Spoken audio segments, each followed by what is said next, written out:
Assalamu alaikum. Uh, this is our lab number 9 and we will talk about behavioral modeling in Verilog. So basically जो behavioral modeling है इसमें हम sequential circuits को जो है ना वो define करते हैं और बजाय ऐसे कि हम कोई data flow या गेट लेवल मॉडलिंग में जाने के हम देखते हैं कि हमारा सर्किट का बिहेवियर किस तरह का है। तो उसके हिसाब से हम जो है ना वो उस सर्किट को सिंपली कोड में डिफ़ाइन कर देते हैं, उसका बिहेवियर डिफ़ाइन करना होता है।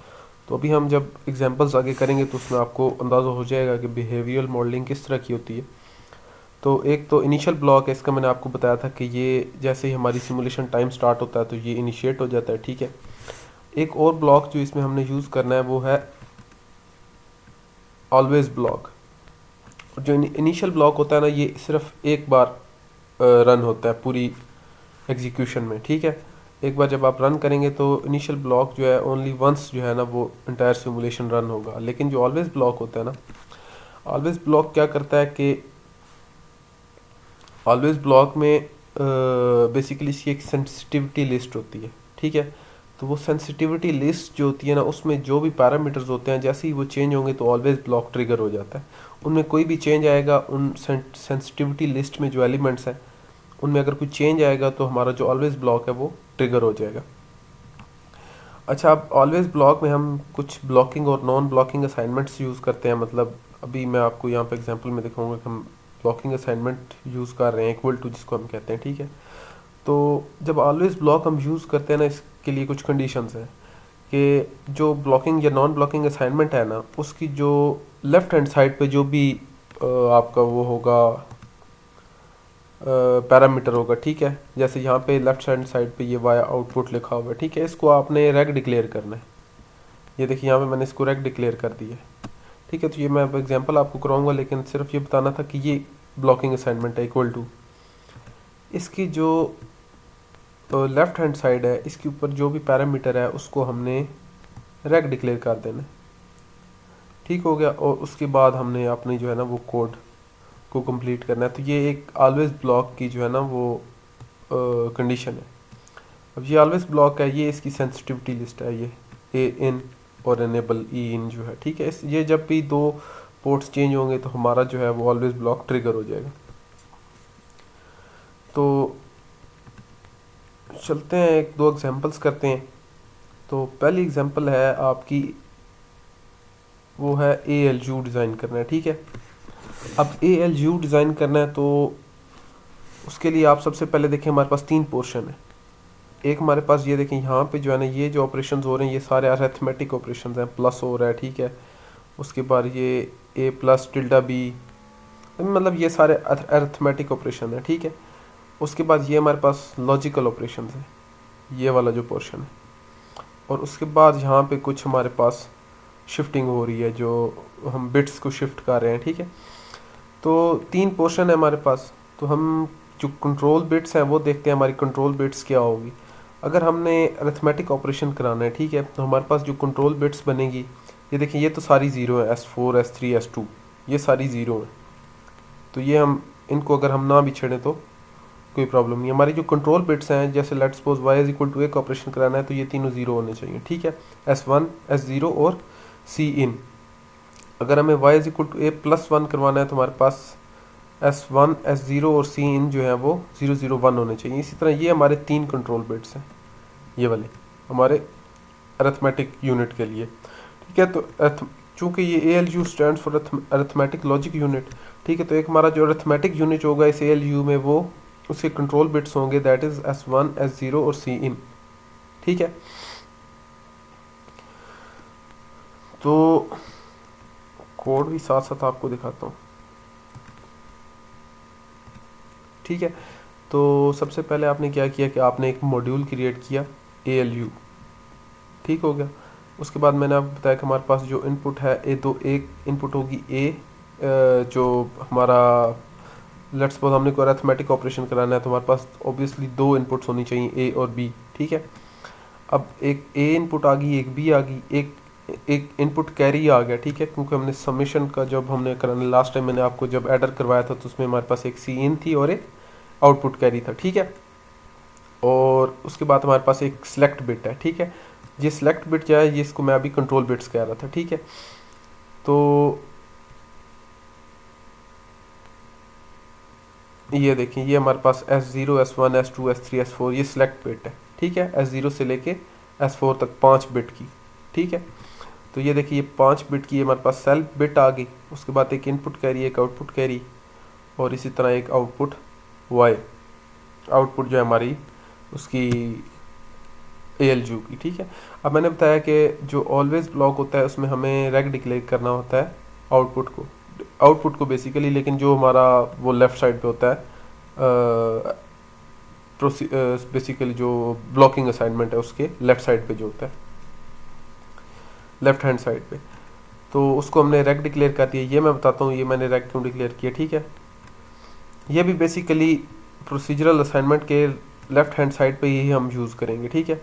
और इसी तरह सी आउट भी हमने रेग डिक्लेयर कर दी है, चूँकि हमने सी आउट को भी जो है वो प्रोसीजरल असाइनमेंट के लेफ्ट हैंड साइड पे यूज़ करना है। अच्छा, अब चूँकि मैं आपको बता रहा था कि हमारे पास एक जो अरिथमेटिक यूनिट होगा, ठीक है, उसकी मैंने आउटपुट को कर दिया ALU आउट डिफाइन कर दिया, ठीक है। यहाँ पे ये देखें रेग 70 ALU आउट, ठीक हो गया। इस तरह मैंने जो लॉजिक यूनिट है उसकी आउटपुट को मैंने लॉजिक आउट से डिफाइन कर दिया, और जो मेरे पास एक और मक्स लगेगा जिसको मैं आपको बाद में बताऊंगा, उसकी मैंने आउटपुट को S2 से डिफाइन कर दिया, ठीक है। क्योंकि बेसिकली ये एक मक्स ही होगा, ये जो हमारा सिलेक्शन बिट्स होंगी इनको जो ऑपरेट करवाएगा बेसिकली वो एक मक्स होगा, ठीक है। अब लेट्स सपोज यहाँ पे हमारे पास एक 3 2 1 मक्स होगा, ठीक है, जिसकी कंट्रोल बिट्स होंगी 0 0 S1 S0 और Cin। अब उस मक्स की जो कंट्रोल बिट्स हैं अगर हम उनको इस ये जो हमारे पास पैटर्न है इस हिसाब से अगर हम वेरी करेंगे तो हमारे पास ये वाले ऑपरेशन परफॉर्म होंगे, ठीक है। ALU ये वाले ऑपरेशंस परफॉर्म करेगा। तो बेसिकली हम डिफाइन कर रहे हैं अपने सर्किट का बिहेवियर कि वो किस तरह बिहेव करेगा, ठीक है। तो इन कंट्रोल बिट्स को हमने किस तरह डिफाइन करना है ऑलवेज ब्लॉक में, मैंने यहाँ पे केस स्टेटमेंट बनाई।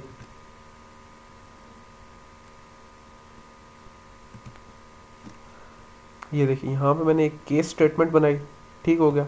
ये मैंने ऑलवेज ब्लॉक लिखा। अच्छा, ये सेंसिटिविटी लिस्ट है, इसमें हमारे पास सेलेक्ट बिट आएगी, इनपुट A और B चेंज होंगे या कैरी हमारा चेंज होगा तो ये हमारा ऑलवेज ब्लॉक ट्रिगर होगा। ये सेंसिटिविटी लिस्ट आ गई। अच्छा, उसके बाद आप देखें कि हमारे पास यहाँ पे एक सिलेक्ट बिट है। अच्छा, मैंने आपको बताया था कि जो अरिथमेटिक यूनिट है उसकी जो कंट्रोल बिट्स हैं वो Cin है, और सिलेक्ट बिट की पहली 2 बिट्स हैं S0 और S1, ठीक है। तो ये देखिए मैंने इनको कॉन्कैटिनेट करके एक सिग्नल बना दिया, ये देखिए सेल और सीन इनको मैंने कॉन्कैटिनेट कर दिया ये करली ब्रैकेट्स यहाँ पे, ठीक है। तो हमारे पास एक जो कंट्रोल सिग्नल है वो आ गया, ठीक है। अब हमने केस स्टेटमेंट लगाई। अब केस स्टेटमेंट में हमारे पास ये जो सिग्नल होगा अगर ये हमारे पास 0 0 0 है तो हमारे पास ये आउटपुट आएगी, और चूँकि ये अरिथमेटिक यूनिट है हमारे पास एडिशन होगी तो हमारे पास जो सी आउट है, मैंने लास्ट टाइम जिस तरह एडर में किया था मैंने सी आउट और जो एक हमारा कैरी का सर्किट था और एक हमारा सम का सर्किट था, ठीक है। तो उन दोनों के आउटपुट्स को मैंने कॉन्केटिनेट कर दिया था। इसी तरह यहाँ पे भी मैंने ALU आउट और सी आउट जो कैरी आउट है उसको मैंने कॉन्केटिनेट कर दिया। लास्ट लैब में मैंने ये आपको बताया था, ठीक है, कॉन्केटिनेशन का कॉन्सेप्ट, ठीक है। तो ये मेरे पास पहली आउटपुट आ जाएगी जो भी ऑपरेशन परफॉर्म करना है हमने। यहाँ पे जैसे y is equal to A लिखा हुआ है, इसी तरह A+1 A+B ये सारे ऑपरेशंस हो जाएंगे यहाँ तक, ठीक है। तो ये डिफरेंट कंडीशंस हैं। लेट्स सपोज सिग्नल 0 0 0 से 0 1 0 हो जाता है तो हमारे पास परफॉर्म होगा A+B। तो बेसिकली ये एक मक्स ही डिफाइंड है, ठीक है। अच्छा, अब नेक्स्ट चलते हैं आगे, देखते हैं जो हमारा लॉजिक यूनिट है। अब ये तो 3 कंट्रोल बिट्स थी अरिथमेटिक यूनिट की। अरिथमेटिक यूनिट हमें एक ALU आउटपुट पे देगा, ठीक है। अच्छा, उसके बाद हमारे पास जो ALU की फाइनल आउटपुट है y उस पर कुछ नहीं आया, ठीक है।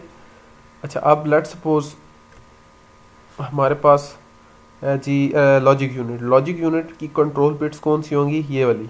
बाकी देखिए सारी सेम है, ये 0 है, ये 1 है, ये भी 0 है, ये दोनों 0 है, ये 1 है और ये भी 0 है, ठीक है। तो जो चेंज हो रही हैं वो ये S1 और S0 है। तो ये हमारी कंट्रोल बिट्स हैं लॉजिक यूनिट की, ठीक है। और अगर अब S1 और S0 चेंज हो, ये सी इन भी देखिए यहाँ पे सेम है, ठीक है। पहले ये 3 कंट्रोल बिट्स थी, अगर ये 3 चेंज हो रही हैं तो फिर हमारे पास अरिथमेटिक यूनिट काम में मतलब वर्क करेगा। अगर ये दोनों चेंज हो रही हैं S1 S0 सिर्फ, बाकी जो है वो नहीं चेंज नहीं हो रही, तो हमारे पास जो है वो जो है लॉजिक यूनिट जो है वो वर्क करेगा, ठीक है। तो हमारे पास ये वाले ऑपरेशंस परफॉर्म होंगे। इसी तरह मैंने एक और केस बना दिया जिसमें ये देखिए ये केस बना दिया जिसमें मैंने कंट्रोल बिट्स जो हैं वो S1 और S0 को रखा है, और ये मैंने लॉजिकल ऑपरेशंस परफॉर्म कर दिए, और ये हमारे पास लॉजिक आउट आ जाएगी, ठीक है। अच्छा, अब होगा क्या, अब ये दो हमारे पास ALU आउट आ रही है और एक हमारे पास लॉजिक आउट आ रही है, ठीक है।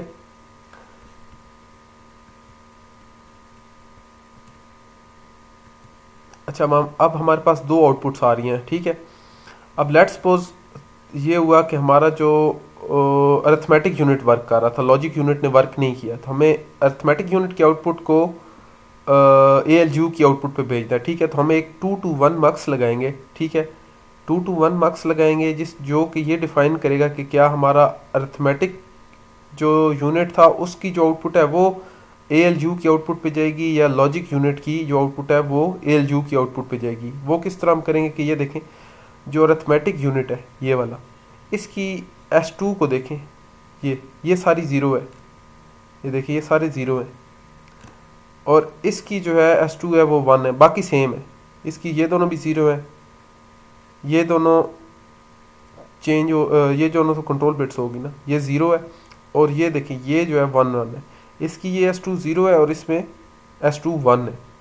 अब हमारा जो 2 to 1 मक्स होगा वो ये डिफाइन करेगा कि क्या हमारा अरिथमेटिक यूनिट जो था उसकी ALU आउट जो आई थी वो हमारी आउटपुट Y पे जाएगी, या जो हमारा लॉजिक यूनिट है लॉजिक आउट जो आई थी वो हमारी आउटपुट पे जाएगी, ठीक है। चूंकि हम एक एट अ टाइम एक ही ऑपरेशन परफॉर्म होगा, लेट्स सपोज ये वाला ऑपरेशन परफॉर्म होता है तो कंट्रोल बिट्स चूंकि ये वाली चेंज हो रही होंगी, ठीक है। तो depending upon the control bits जो भी ऑपरेशन परफॉर्म होगा उसको हमने आउटपुट पे सेंड करना है, तो उसके लिए हमारे पास एक 2 to 1 मक्स लगा होगा। तो 2 to 1 मक्स इन दोनों में से सिलेक्ट करेगा कौन सी आउटपुट जो है वो ALU की आउटपुट पे जाएगी, इन दोनों यूनिट्स की आउटपुट में से। तो लेट्स सपोज अगर S2 ज़ीरो था और S2 ज़ीरो था, तो इसका मतलब है हमारी जो जो हमने 2 to 1 मक्स लगाया उसका कंट्रोल बिट रखेंगे हम S2, ठीक है। तो 2 to 1 मक्स है, अगर S2 ज़ीरो है तो इसका मतलब है हम ALU आउट को जो है वो सेंड कर देंगे ALU की आउटपुट पे, और अगर S2 1 है तो हम लॉजिकल आउटपुट को हम जो है वो लॉजिक आउट को आउटपुट Y पे सेंड कर देंगे, ठीक है। तो कुछ इस तरह जो है वो मैंने कोड किया है यहाँ पे, ठीक है। तो ये बेसिकली मैंने थोड़ा सा ना सिंथेसाइजर के सर्किट को देख के कोड किया। आप चाहें तो इस पूरे को ही कंट्रोल बिट लेके भी कर सकते हैं, मतलब इस पूरे को कंट्रोल बिट लें, ठीक है। ये वाले सारे एक ही केस स्टेटमेंट में कर सकते हैं इस तरह, लेकिन थोड़ा सा मैंने ये जो है वो सिंथेसाइज़र जिस तरह आपके सर्किट को सिंथेसाइज करेगा यूजिंग जो कह लें कि मक्स और समर ब्लॉक्स और इस तरह करके, ठीक है। तो उसको देख के मैंने ये थोड़ा सा कोड किया होगा। तो ये आपकी चॉइस है कि आप किस तरह करना चाहते हैं, ठीक है। तो अब यहाँ पे देखें, ये मैंने जो है ना एक 2 to 1 मक्स लिया, ठीक है, जिसका सेलेक्ट बिट जो है वो 2 है, S2 है, ठीक है। तो अगर S2 ज़ीरो है तो ये जो इस ब्लॉक की जो आउटपुट है, इस जो 2 to 1 मक्स है इसकी आउटपुट पे हमारे पास आ जाएगा जो S2 आउट है वो इस 2 to 1 मक्स की आउटपुट है, हमारे पास आ जाएगा ALU आउट। और इसी तरह अगर 1 होगा तो हमारे पास लॉजिक आउट जो है वो इस 2 to 1 मक्स की आउटपुट पे आ जाएगा, ठीक है। अब हम क्या करेंगे, हम एक 4 to 1 मक्स कंसिडर करेंगे,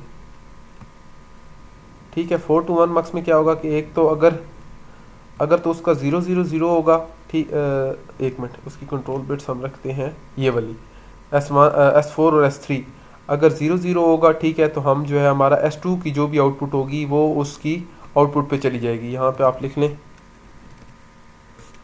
ये जो y is equal to A लिखा हुआ है ना, ये y इज इक्वल टू कह लें कि यहाँ पे जो हमारा ए एल यू या जो वो है ना लॉजिक यूनिट, उनकी दोनों में से कोई भी जो भी आउटपुट उस S2 की आउटपुट पे आई होगी वो हमारी वाई हो जाएगी। ठीक है, ये मैं एक डायग्राम बना के भी आपको दिखा दूंगा ताकि आपका जो है ना वो कॉन्सेप्ट ये वाला क्लियर हो जाए। मैंने डायग्राम नहीं बनाई, मैंने कहा शायद आपको समझ आ जाएगी, लेकिन मैं ना आपको एक स्केच भी बना के दिखा दूंगा कि ये किस तरह कोड वर्क कर रहा है।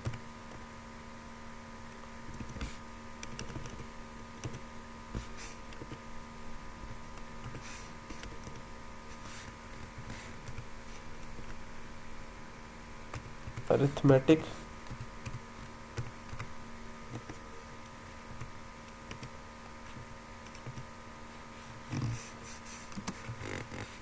और लॉजिक। ठीक है, ये उस 2 to 1 मार्क्स की आउटपुट आ जाएगी। ठीक है, ये 01 जो 00011011 ये 4 to 1 मार्क्स है। ठीक है, इसकी 2 कंट्रोल बिट्स होंगी।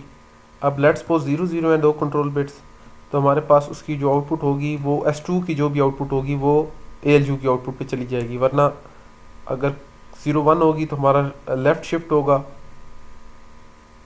और अगर 10 होगी तो राइट शिफ्ट होगा, और 11 होगी तो y इज इक्वल टू 0 हो जाएगा। ये बेसिकली आउटपुट है जो हमारे ALU की फाइनल आउटपुट बनेगी। ये मैं एक डायग्राम बना के ना आपको दिखा देता हूँ कि ये किस तरह वर्क कर रहा है। तो ये मैंने एक डायग्राम जो है ना वो ड्रॉ की है। ठीक है, जैसे ये हमारे पास एक अरिथमेटिक जो ऑपरेशंस हैं उनकी एक सिलेक्शन है। ठीक है, कि एक हमारे पास मार्क्स है 8 to 1 मार्क्स है, और ये उसकी 3 कंट्रोल बिट्स हैं। ठीक है, तो इन 3 कंट्रोल बिट्स की बुनियाद पर हमारा यहाँ पे जो भी अरिथमेटिक ऑपरेशन होगा ना वो परफॉर्म होगा। ठीक है, तो और हमारे पास यहाँ पे आउटपुट आ जाएगी सी आउट ALU आउट। ठीक हो गया। अच्छा, यहाँ पे वो जो भी ऑपरेशन होगा यहाँ पे परफॉर्म हो कि ये बॉक्स जो है ना वो उसको फॉरवर्ड करेगा। ठीक है, ये इसके पीछे बाकी कॉम्बिनेशनल सर्किट है। अच्छा, उसके बाद क्या होगा कि ये हमारा लॉजिक यूनिट है। इन 2 सिलेक्शन बिट की बुनियाद पे यहाँ पे जो भी हमारा लॉजिक ऑपरेशन होगा वो परफॉर्म हो जाएगा। ठीक है, जो ये A+1 या A+B या A+tilde जो भी ऑपरेशन होगा वो यहाँ पे पीछे कॉम्बिनेशनल सर्किट होगा वो परफॉर्म करेगा। उसके बाद यहाँ से ये मार्क्स उसको फॉरवर्ड करेगा। ठीक है, अच्छा, यहाँ से हमारे पास यहाँ पे जो आउटपुट है वो आ गई इस अरिथमेटिक यूनिट की, यहाँ से हमारे पास आउटपुट आ जाएगी लॉजिक यूनिट की। ठीक है, अब इन दोनों में से कौन सी आउटपुट y पे जाएगी वो सिलेक्ट करेगी S2 बिट। ठीक है, अगर S2 बिट 0 है तो हमारे पास जो अरिथमेटिक यूनिट है उसकी जो भी आउटपुट होगी वो जाएगी y पे, लेकिन उसके भी आगे एक चेक लगा हुआ है। ठीक है, वो मैं बाद में बताता हूँ। और अगर हमारे पास S2 बिट 1 है तो हमारे पास यहाँ से जाएगी लॉजिक यूनिट की आउटपुट y पे। ठीक हो गया। अब यहाँ पे आगे भी एक 4 to 1 मार्क्स है, जो हमारी लास्ट पे 4 कंडीशंस रह गई थी उनके लिए यहाँ पे एक 4 to 1 मार्क्स लग गया कि लेट्स सपोज अगर हमारी कंट्रोल बिट्स 4 और 3 0 है। ठीक है, तो जो हमारा 0 पे जो भी हमारा ये S2 आउट आ रही है वो हमारी जाएगी y पे। ठीक है, अगर 0 1 है तो यहाँ पे लेफ़्ट शिफ्ट चला जाएगा, A लेफ़्ट शिफ्ट होके आउटपुट पे चला जाएगा। जैसे यहाँ पे ये देखें A एक लेफ़्ट शिफ्ट हो रहा है, एक राइट शिफ्ट हो रहा है। ठीक है, राइट शिफ्ट बाय 1 बिट या लेफ़्ट शिफ्ट बाय 1 बिट। तो 0 1 और 1 0 पे ये 2 कंडीशंस फुलफिल हो जाएंगी, और 1 1 पे हमारे पास y इक्वल टू 0 आ जाएगा। तो ये एक सिंपल सा एक बिहेवियर बताया मैंने, आपका जो सर्किट है किस तरह परफॉर्म का बिहेवियर उसका क्या है। ठीक है, और ये उसका छोटा सा एक जो है ना समझ लें कि एक सिंथेसाइजर मॉडल है। ठीक है, सिंथेसाइजर जो उसका मॉडल एक डिफाइन करेगा। अच्छा, ये तो हमारे पास था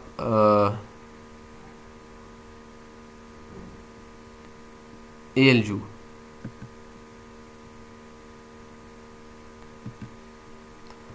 अब यहाँ पे हमारा ये उसका टेस्ट बेंच है ALU का।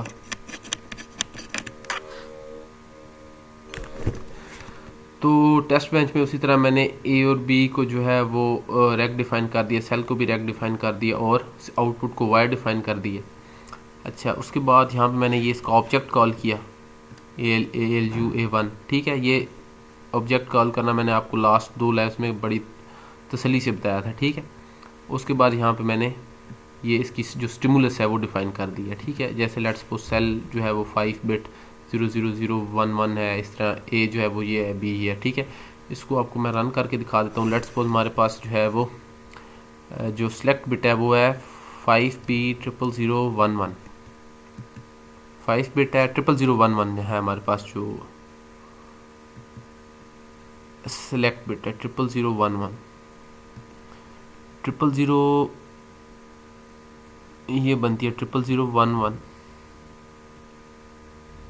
ठीक है। 0011 ये भी है और एक ये भी है नीचे 0011। अब आगे कंट्रोल बनता है सी इन पे। सी इन क्या है? सी इन हमारे पास है 1, सी इन 1 है तो इसका मतलब है ये वाला y is equal to a plus 1 वाला ऑपरेशन परफॉर्म होगा, ठीक है। y is equal to a plus 1। तो मैं इसको रन करता हूँ यहाँ पे।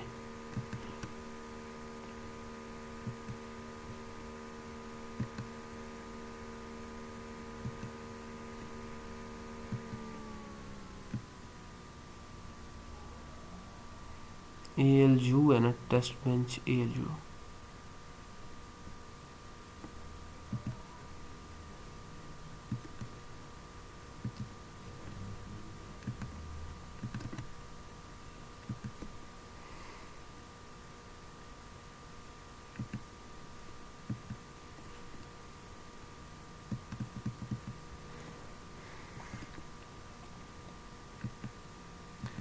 अच्छा जी, तो पहले 10 सेकंड में हमारे पास जो आउटपुट आ रही है वो a प्लस 1 होनी चाहिए। a हमारे पास था जी 0, ये a हमारे पास है जी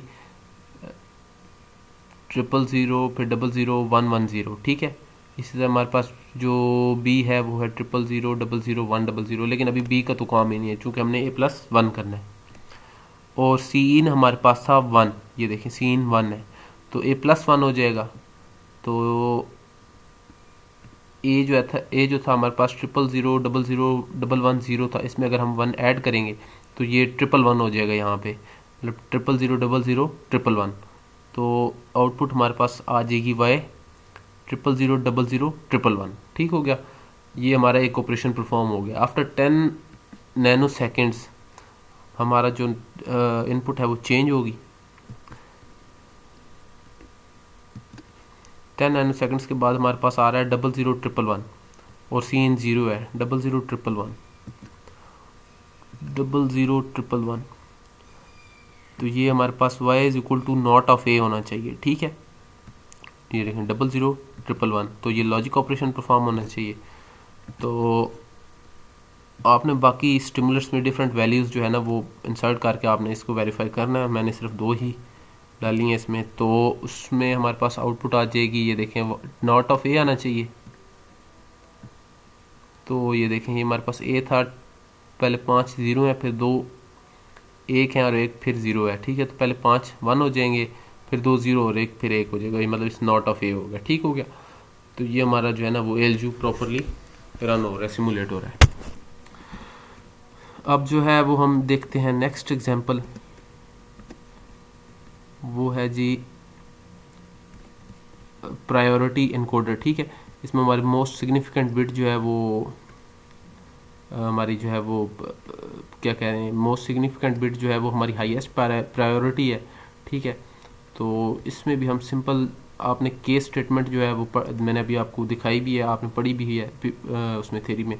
एक है केस एक्स स्टेटमेंट। तो हम केस एक्स स्टेटमेंट को जो है ना वो सिमुलेट करेंगे, ठीक है। तो केस एक्स स्टेटमेंट में क्या होता है कि हमारे पास जो केस सिंपल केस स्टेटमेंट होता है ना, उसमें यहाँ पे जो हमारी जो लेट्स सपोज जो यहाँ पे हमारा जो पैरामीटर है ना वो कम्प्लीटली इनपुट के साथ ना मतलब मैच करना चाहिए, ठीक है। लेकिन केस एक्स में क्या होता है कि हमारा सिंपली जो हमने एक्स डिफाइन किए हैं वो चाहे 1 है चाहे 0 है कोई फ़र्क नहीं पड़ता, लेकिन जो सिर्फ प्रायोरिटी वाली बिट है ना वो मैच होनी चाहिए, ठीक है। तो केस एक्स का सिर्फ ये इतना सा काम है, ठीक है। तो चूंकि हमने इसमें मोस्ट सिग्निफिकेंट बिट को जो है येस प्रायोरिटी दी है, ठीक है। तो पहली जो स्टेटमेंट है वहाँ पे मैंने 8B1 और फिर आगे सारे एक्स कर दिए, ठीक है। तो जो भी होंगी ये आगे वाली बिट्स, एक्स का मतलब है वैसे नॉर्मली होता है अनडिफाइंड, ठीक है। चाहे 1 है चाहे 0 है, ठीक है, तो कोई फ़र्क नहीं पड़ता। तो हमारी आउटपुट जो होगी वो होगी 1 1 1। ये इसी में ही टेबल में ही डिफाइंड है कि अगर हमारी 7th बिट जो है वो 1 है, बाकी चाहे A0 से A6 तक चाहे जो मर्ज़ी हो, हमारी आउटपुट जो है वो Y0 से Y2 तक 1 1 1 होनी चाहिए, ठीक है। इसी तरह फिर नेक्स्ट अगर हमारी A7 बिट 0 है लेकिन A6 बिट जो है वो 1 है, तो फिर हमारी बाकी A5 से लेके A0 तक जो मर्ज़ी हो बिट्स, चाहे 1 है चाहे 0 है, हमारे पास आउटपुट क्या आनी चाहिए 1 1 0। तो सिंपली इसका बिहेवियर यहाँ पे मैंने डिफ़ाइन किया हुआ है। तो केस एक्स में सिर्फ ये होता है कि नॉर्मली जब हम स्टिमुलस डिफ़ाइन करते हैं तो वो बिल्कुल एग्जैक्टली मैच करता है वैल्यूज़, यहाँ पे जो भी जो सेंसिटिविटी इसकी जो यहाँ पे वैल्यू है ना, इसकी जो सेंसिटिविटी लिस्ट कह लें केस की, तो वो एग्जैक्टली मैच करता है। लेकिन जब केस एक्स होगा तो वो इन वैल्यूज़ को जो है ना वो इग्नोर करेगा, चाहे वो 1 है चाहे 0 है, वो सिंपली इसको जो है वो मैच करेगा। तो ये सिंपल एक जो है ना वो केस स्टेटमेंट लगी हुई है, और इसका यहाँ पे मैंने इसका जो है वो टेस्ट बेंच भी लिख दिया है। तो आपने इसको जो है वो वेरीफाई भी करना है और इसको आपने सिमुलेट करके चेक भी करना है। तो मैं इसको आपको सिमुलेट करके चेक नहीं करा रहा, सिर्फ रन करके दिखा देता हूँ। ये कंपाइल हुआ हुआ है, इसको मैं आपको रन करके दिखा देता हूँ, बाकी आपने इसको रीचेक खुद करना है।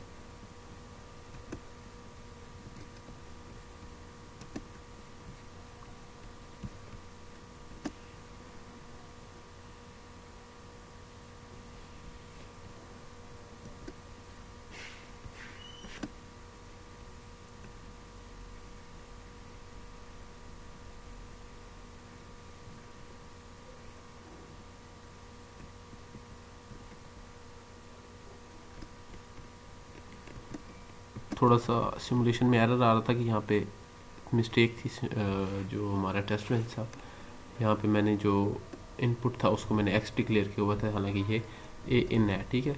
तो ये भी कंपाइल हो गया है, इसको मैं आपको रन करके दिखा देता हूँ, आपने इसको खुद ही जो है वो वेरीफाई कर लेना है।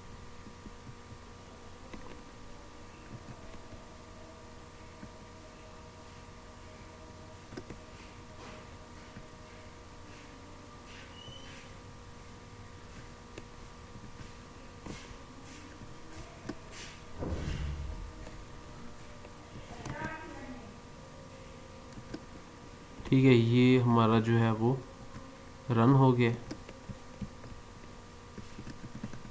ठीक है। तो ये रिजल्ट्स तो ठीक नहीं आ रहे, तो थोड़ा सा इसमें एरर था। इसका जो टेस्ट बेंच था उसको मैंने जो है ना वो थोड़ा सा रिव्यू कर दिया, तो अब ये रन हो रहा है, ठीक है। तो इसकी मैंने ये 3-4 कंडीशंस जो हैं वो वेरीफाई कर दी हैं, इसकी ये मैंने वेव भी जो है वो रन कर दी है, ठीक है। तो अब ये ठीक रन हो रहा है, आपने इसको एक बार वेरीफाई कर लेना है, ठीक है। बाकी कंडीशंस भी आप अगर चेक करना चाहें तो आप कर सकते हैं। तो ये आपकी लैब नंबर जो है वो 9 थी, ये आपने दोनों टास्क करने हैं, ठीक है। इसके बाद जो है आपकी लैब नंबर 10 है, वो भी सिक्वेंशियल सर्किट से रिलेटेड है, जिसमें हम जो है ना वो फ्लिप फ्लॉप्स को जो है ना वो देखेंगे।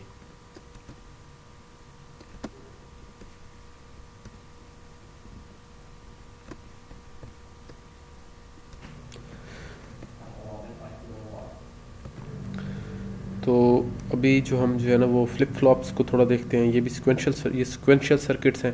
सिक्वेंशियल सर्किट्स क्या होते हैं, जिनमें हम जिसमें लैचेस या फ्लिप फ्लॉप इन्वॉल्व होती हैं या मेमोरी एलिमेंट्स इन्वॉल्व होते हैं, ठीक है। तो बेसिकली फ्लिप फ्लॉप्स भी जो होती हैं वो लैचेस को मिला के बनती हैं, ठीक है। तो मैं उनकी जो वो कम्बिनेशनल गेट लेवल मॉडलिंग है उस पर नहीं जाऊँगा, चूँकि हम बिहेवियरल मॉडलिंग करेंगे। तो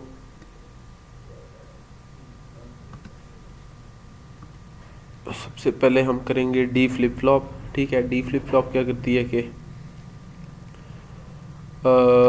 हमारे पास जो डी फ्लिप फ्लॉप होती है ना, इसमें क्या होता है कि हमारे पास इसकी जो डायग्राम है ना, या जो जिसको हम कहें कि ब्लॉक डायग्राम कह लें, इसमें क्या होता है कि हमारे पास एक इनपुट होती है डी, ठीक है, और एक हमारे पास आउटपुट होती है क्यू।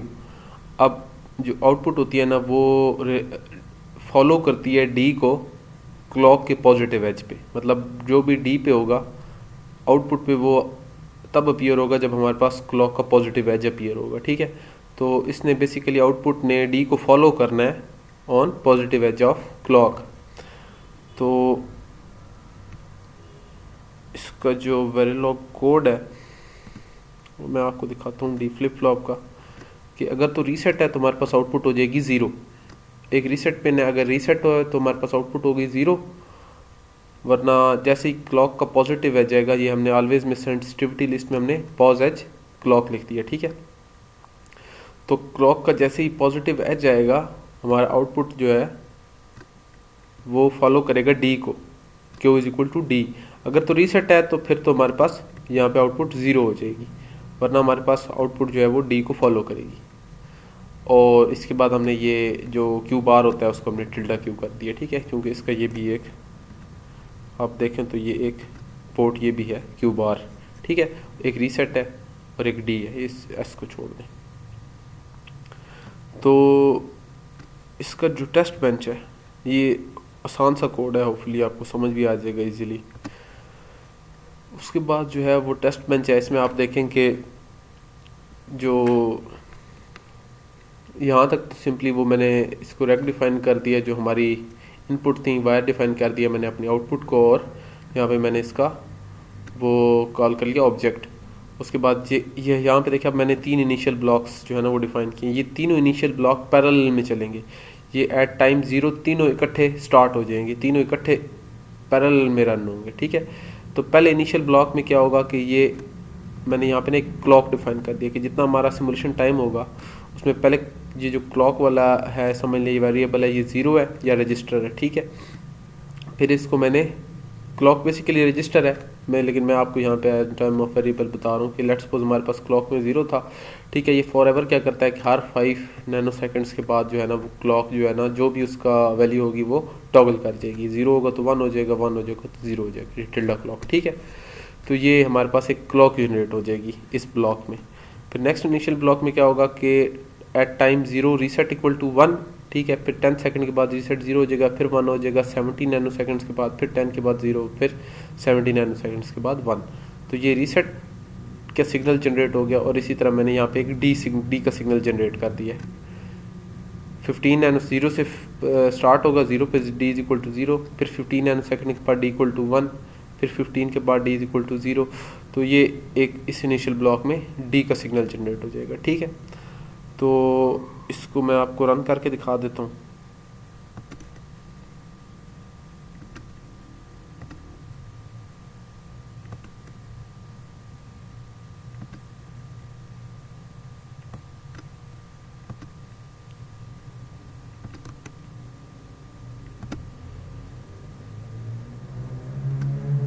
ये हमारे पास इसका वेवफॉर्म आ रही है डी फ्लिप फ्लॉप की, ठीक है। तो ये देखें ये हमारे पास इनपुट है जी, ये डी, ये पहला सिग्नल हमारे पास इनपुट है, ठीक है।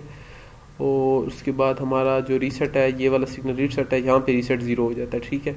अगर रीसेट 1 है तो हमारा आउटपुट जो है वो 0 रहेगी। ये कोड में देखें आप, अगर reset if reset output is 0, ठीक है। तो अगर रीसेट 1 है तो हमारे आउटपुट 0 हो जाएगी। तो उसके बाद जैसे ही रीसेट 0 होता है, ठीक है, उसके बाद हमारा जो है ना वो आउटपुट आना स्टार्ट होगी, ठीक है। तो जब तक पॉजिटिव है, जब तक क्लॉक नहीं आएगा आउटपुट जो है वो डी को फॉलो करेगी, ठीक है। तो अभी डी जो है 0 है, ठीक है। यहाँ पे डी 1 हो जाता है, लेकिन यहाँ पे क्लॉक का भी पॉजिटिव एज आ रहा है, ये क्लॉक है। पॉज एज क्या होता है कि राइजिंग एज, राइजिंग एज को हम पॉजिटिव एज कहते हैं।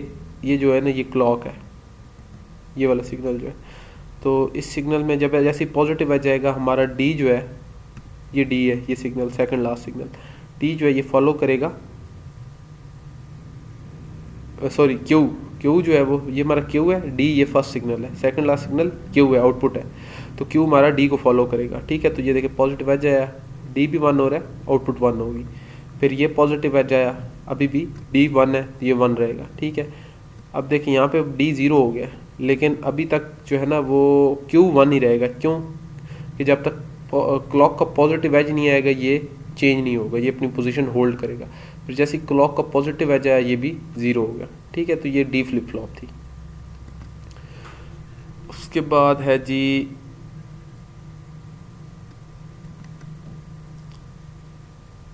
टी फ्लिप फ्लॉप, या पहले एस आर फ्लिप फ्लॉप जो, ठीक है। तो एस आर फ्लिप फ्लॉप को मैं यहाँ पे आपको ट्रुथ टेबल दिखाता हूँ। एस आर फ्लिप फ्लॉप में दो होते हैं, एक एस होता है और एक R. S is equal to set, R is equal to reset. अब सेट स्टेट में क्या होगा कि अगर हमारा एस जो है वो हाई है तो इसका मतलब है हमारी आउटपुट जो है वो 1 पे मूव कर जाएगी, ठीक है। और अगर एस जो है वो 0 है और आर भी 0 है, ठीक है। एस 1 है लेकिन आर 0 है, इस कंडीशन में सेट होगा और हमारी आउटपुट 1 पे मूव कर जाएगी। और फिर अगर एस हमारा 0 हो जाता है इस स्टेट में तो हमारा कोई चेंज नहीं होगा, मतलब रीसेट 0 ही रहना है। लेकिन अगर एस पहले 1 हुआ है फिर उसके बाद 0 हो गया तो हमारी आउटपुट पहले 1 हो जाएगी, उसके बाद वो होल्ड करेगा उस स्टेट को। अच्छा, अब लेट्स सपोज एस 0 हो गया लेकिन आर 1 हो गया तो हमारी आउटपुट रीसेट हो जाएगी, ठीक है। तो बेसिकली इन दो जो इसके पोर्ट्स हैं एस और आर, इन पे डिपेंड करता है कि अगर वो एस पोर्ट हाई है और रीसेट 0 है तो हमारी आउटपुट हाई पे मूव कर जाएगी, वरना हमारी आउटपुट लो पे मूव कर जाएगी अगर हमारा एस 0 है और आर 1 हो गया, ठीक है। और 0 0 पे होल्ड करेगी स्टेट को, ये जो फ्लिप फ्लॉप है। और 1 1 जो है वो इनवैलिड कंडीशन है इसमें, मतलब हम इसमें एक्स कर देंगे इसको, ठीक है। तो इसका कोड मैं आपको दिखाता हूँ। ये देखें कि अगर तो रीसेट है तो हमारी आउटपुट 0 हो जाएगी। एल्स अब हम देखेंगे कि अगर हमारा सेट जो है वो 0 है लेकिन रीसेट भी 0 है, ठीक है, दोनों 0 0 है तो हमारी आउटपुट जो है वो प्रीवियस स्टेट को होल्ड करेगी, मतलब जो भी आउटपुट होगी वो वही रहेगी, Q is equal to Q, ठीक है। अगर हमारा सेट जो है वो 0 है और रीसेट 1 हो गया तो अब हमने जो है ना वो आउटपुट को 0 करना है, ठीक है। रीसेट हो जाएगी आउटपुट, तो आउटपुट जो भी होगी वो 0 हो जाएगी, Q इज इक्वल टू 0। उसके बाद अच्छा यहाँ पे ना एक मैंने यहाँ पे ये देखें ब्लॉकिंग के बजाय ना नॉन ब्लॉकिंग असाइनमेंट यूज़ की है। ये मैं भी आपको बताता हूँ कि ये क्या है, इसमें और इक्वल टू में क्या फ़र्क है, ठीक है। तो अभी आप सिर्फ ये समझें कि Q इक्वल टू 1 भी 0, ठीक है। उसके बाद क्या होगा कि फिर अगर सेट 1 हो गया है, रीसेट 0 हो गया तो आउटपुट सेट हो जाएगी। और अगर हमारे पास दोनों 1 1 है तो आउटपुट हमारे पास अननोन है, ठीक है। जो इसको हम कहते हैं x, ठीक है, आइदर 0 और 1। और इसके बाद हमने Q बार को टिल्डा Q कर दिया। तो ये हमारे पास एस आर फ्लिप फ्लॉप का जो है वो वेलॉग कोड है और इसका ये है ट्रुथ टेबल। सेम वही उसी तरह ट्रुथ टेबल है जिस तरह मैंने डी फ्लिप फ्लॉप का दिखा था, ठीक है। ये मैंने क्लॉक डिफाइन कर ली एक इनिशियल ब्लॉक में, एक में मैंने रीसेट और एक में मैंने जो है वो एस और आर सिग्नल जो है वो दे दिए, ठीक है। तो इसको आपने जो है ना सिमुलेट कर लेना है, ये रन होगा। मैं आपको एक बार इसको सिमुलेट करके दिखाता हूँ, आपने इसको वेरीफाई कर लेना है।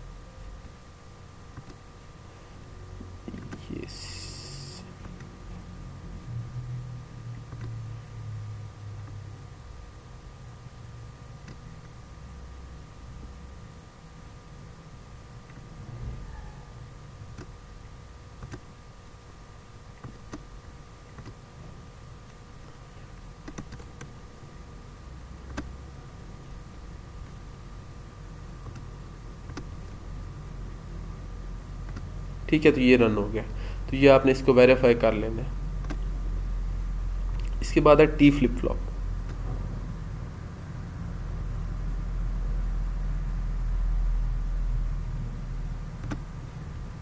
टी फ्लिप फ्लॉप में क्या होता है कि जैसे ही पॉज है जब तो क्लॉक आएगा आपकी आउटपुट टॉगल कर जाएगी। अगर 1 थी तो 0 हो जाएगी, 0 होगी तो 1 हो जाएगी, ठीक है। तो रीसेट होगी तो ऑब्वियसली 0 हो जाएगी। अब लेट्स सपोज आपकी रीसेट है, रीसेट हाई है तो आपकी आउटपुट 0 होगी, ठीक है। वरना क्या होगा कि अगर जैसे ही pos edge of the clock होगा, ये देखिए सेंसिटिविटी लिस्ट में pos edge of the clock है, ठीक है। तो जैसे ही जो है आपकी if T is equal to 1 भी 1, ठीक हो गया। अब लेट्स सपोज इनपुट थी 1 थी, ठीक है, तो आउटपुट आपकी जो है ना वो टॉगल कर जाएगी, ठीक हो गया। ये एक मिनट मैं आपको इसकी डायग्राम से बताता हूँ, इसका ट्रुथ टेबल भी होगा। ये रही टी फ्लिप फ्लॉप, ठीक हो गया। इसमें एक टी इनपुट टी है जैसे डी फ्लिप फ्लॉप में डी था, ठीक है। अब इसमें जो आउटपुट है वो टॉगल कर जाएगी। अगर लेट्स सपोज पॉज जब तो क्लॉक आया, ठीक हो गया,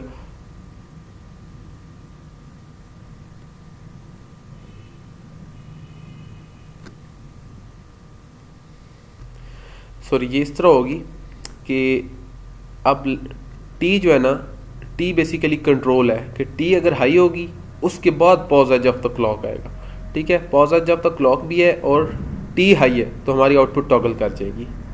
अगर टी लो है तो आउटपुट होल्ड करेगी।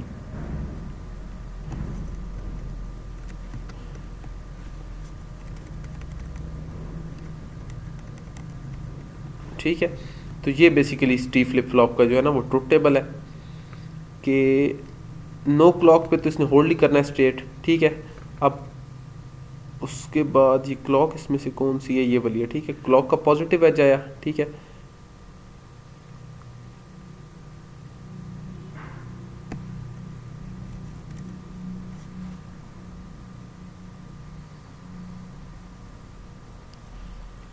ये जो है ना टेबल, बहरहाल ये टेबल तो थोड़ा अजीब सा ही है, लेकिन जो इसका बेसिक काम है ना वो ये होगा कि टी हमारा कंट्रोल है। अगर टी हाई है, ठीक है, और उसके बाद जो है वो हमारी क्लॉक की पॉजिटिव एज जाती है तो हमारी जो आउटपुट है वो टॉगल कर जाएगी। मैं इसका ट्रुथ टेबल आपको एक सही वाला दिखा देता हूँ। ये बेसिकली जो है ना वो टी फ्लिप फ्लॉप का ट्रुथ टेबल है, ठीक है। तो टी फ्लिप फ्लॉप में क्या हो रहा है कि टी हमारा कंट्रोल बिट है, ठीक है। टी ज़ीरो है तो हमारी जो क्यू नेक्स्ट होगी, let's suppose Q previous zero थी, क्यू नेक्स्ट भी ज़ीरो होगी, कोई चेंज नहीं आएगा, ठीक है। स्ट्रेट होल्ड करेगी। अगर क्यू प्रीवियस वन थी तो क्यू नेक्स्ट भी वन होगी। इसी तरह क्यू बार प्रीवियस वन थी तो वो क्यू बार नेक्स्ट भी वन रहेगी। इसी तरह अगर हमारा टी जो है वो कंट्रोल बिट चेंज होगा, उसके बाद हमारी जो क्यू प्रीवियस थी अगर ज़ीरो है तो वन हो जाएगी, अगर वन है तो ज़ीरो हो जाएगी। इसी तरह क्यू बार भी टॉगल करेगी। तो ये बेसिकली टी फ्लिप फ्लॉप का जो है ना वो ट्रुथ टेबल है। तो यहाँ पे देखें कि ये वही कोड है, ठीक है। तो अब यहाँ पे हमने जो कंट्रोल बिट है उस पर चेक लगा दिया कि अगर t is equal to one भी t is equal to one, ठीक है, तो हमारी आउटपुट जो है वो टॉगल करेगी। और इस तरह जो हमारी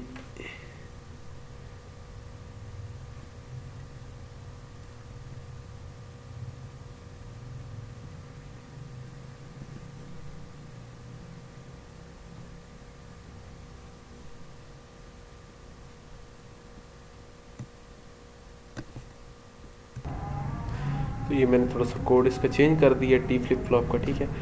तो जिस तरह मैंने आपको बताया था कि अगर आपका टी कंट्रोल बिट हो, ठीक है, तो अगर टी इक्वल टू वन है तो हमारी आउटपुट टॉगल कर जाएगी, वरना हमारी जो आउटपुट है वो होल्ड करेगी। Q is equal to Q, ठीक है। वो ये सिंपल सा मैंने इसका जो पहले जो कोड लिखा हुआ थोड़ा कन्फ्यूजिंग था, तो मैंने इसको सिंपली एक जिस तरह का बिहेवियर है उस तरह मैंने इसको डिफाइन कर दिया, ठीक है। और फिर एंड में मैंने Q bar equal to tilde Q assign कर दिया, ठीक है। तो ये टी फ्लिप फ्लॉप का सिंपल सा कोड है। अच्छा, अब आपने होम टास्क क्या करना है, सिर्फ आपका होम टास्क क्या है कि आपने जे के फ्लिप फ्लॉप का कोड खुद लिखना है, ठीक है। जे के फ्लिप फ्लॉप का कोड लिखना है और टी फ्लिप फ्लॉप का टेस्ट बेंच लिखना है, ठीक है। बाकी मैंने सारे टास्क करवा दिए हैं ऑलमोस्ट। आपने इनको प्रैक्टिस करनी है इनकी, और समझ के प्रैक्टिस करनी है, क्योंकि फिर फाइनल है तो फाइनल में ज़रूरी नहीं है कि यही टास्क आएंगे, टास्क चेंज होंगे। अगर आपको कोडिंग आती होगी तो आप कर पाएंगे, वरना आपसे नहीं होंगे। तो ये आपकी लैब नंबर 9 और 10 होगी कंप्लीट। तो ये आपने इंशाल्लाह आपकी जो सबमिशन डेट होगी वो होगी नेक्स्ट वेडनेसडे।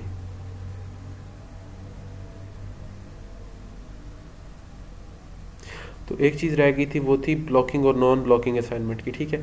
तो जो इक्वल टू होता है उसको हम ब्लॉकिंग असाइनमेंट कहते हैं, और जो वो ग्रेटर दैन इक्वल टू था वो नॉन ब्लॉकिंग असाइनमेंट होती है। तो जो ब्लॉकिंग असाइनमेंट होती है, समझ लें कि वो जब तक वैल्यू उस वेरिएबल को असाइन नहीं हो जाती या उस रजिस्टर में स्टोर नहीं हो जाती, नेक्स्ट स्टेटमेंट जो है ना वो एग्जीक्यूट नहीं होती। और जो नॉन ब्लॉकिंग असाइनमेंट होती हैं वो सारी पैरेलल में चलती हैं, ठीक है। एट अ टाइम सारी जो वेरिएबल्स हैं उनको वैल्यूज़ असाइन हो जाती हैं एट द सेम टाइम, ठीक है। तो ये एक सिंपल सा जो है ना वो उनमें डिफरेंस है ब्लॉकिंग और नॉन ब्लॉकिंग असाइनमेंट में। तो जब आपने सिक्वेंशियल सर्किट या फ्लिप फ्लॉप या ये लैचेस में कोड करना है तो उसमें आप में नॉन ब्लॉकिंग असाइनमेंट यूज़ करनी है, और जो कॉम्बिनेशनल सर्किट्स हैं उनमें आप नॉर्मली ब्लॉकिंग असाइनमेंट यूज़ करते हैं।